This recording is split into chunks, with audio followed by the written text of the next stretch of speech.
যদি কারো শরীরে এই তিনটি চিহ্ন দেখতে পান বুঝে নিবেন ওই ব্যক্তি জাহান্নামী। জাহান্নামী ব্যক্তিদের শরীরে দুনিয়াতে এই তিনটি চিহ্ন ফুটে ওঠে এবং এই তিনটি চিহ্ন যদি আপনার অথবা কোনো ব্যক্তির শরীরে দেখতে পান বুঝবেন ওই ব্যক্তি মহাপাপী এবং তার জন্য জান্নাত হারাম। কি সেই তিনটি চিহ্ন তা জানতে হলে দেখতে থাকুন আজকের ভিডিও। প্রিয় দর্শক, আপনি যদি হযরত মুহাম্মদ সাল্লাল্লাহু আলাইহি ওয়াসাল্লামের উম্মত হয়ে নিজেকে ভাগ্যবান মনে করেন অবশ্যই আলহামদুলিল্লাহ কমেন্ট করবেন। আজকে আমার প্রিয় নবীর ভালোবাসার মানুষগুলোকে দেখতে চাই। প্রিয় দর্শক, অবশ্যই ভিডিওটি শেয়ার করতে ভুলবেন না। আপনার একটি শেয়ারে হয়তো অনেক মানুষ হেফাজত হবে। তো চলুন শুরু করা যাক আজকের ভিডিও। পৃথিবীতে ঝড় তুফান হওয়ার আগে যেমন একটি আলামত দেখা যায়, কোনো বিপদ আপদের আগে যেমন লক্ষণ দেখা যায়, ঠিক তেমনি জাহান্নামী ব্যক্তিদের মৃত্যুর আগে শরীরে তিনটি চিহ্ন ফুটে উঠবে, যা দেখলে বুঝতে হবে ব্যক্তিটি জাহান্নামী। জাহান্নামী ব্যক্তিদের শরীরে প্রকাশ পাওয়া চিহ্নের মধ্যে প্রথম চিহ্নটি হলো তার চেহারা কালো হয়ে যাওয়া। আল্লাহ তাআলা প্রত্যেকটা মানুষকে আল্লাহ প্রদত্ত নূর দ্বারা সৃষ্টি করেছেন, কিন্তু যে ব্যক্তি একটানা পাপ কাজ করতে থাকবে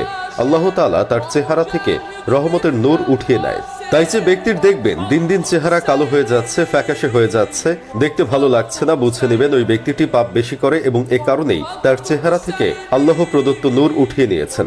যাদের চেহারা জন্ম থেকেই কালো তাদের চেহারার ভিতরেও দেখবেন একটি মাধুর্য আছে, চেহারার মধ্যে উজ্জ্বলতার ভাব আছে, একটু মায়াবী বর্ণ আছে।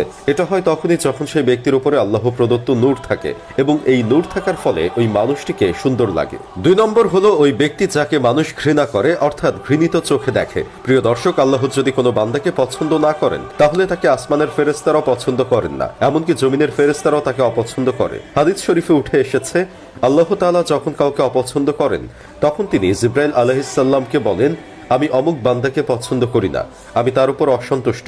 তখন জিবরাইল আলাইহিস সালাম ওই বান্দার উপর অসন্তুষ্ট হয় এবং সপ্তম আকাশে ঘোষণা করে দেন যে ওই ব্যক্তি আল্লাহর অপছন্দনীয় একজন বান্দা।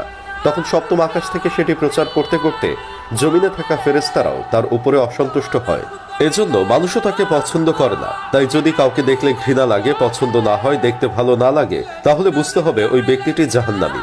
এবং 3 নম্বরে রয়েছে রিজিকের বারাকা কমে যাওয়া, সফলতা না পাওয়া।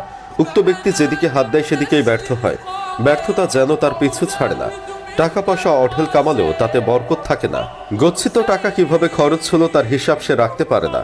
দিন দিন তার সকল ধন সম্পদ ধূলিসাৎ হয়ে যায়। তার এক সময় অনেক আধিপত্য ছিল কিন্তু এখন নেই।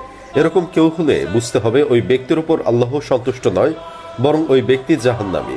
আল্লাহ আমাদের সবাইকে জাহান্নামের কঠিন আযাব থেকে রক্ষা করুন, আমিন।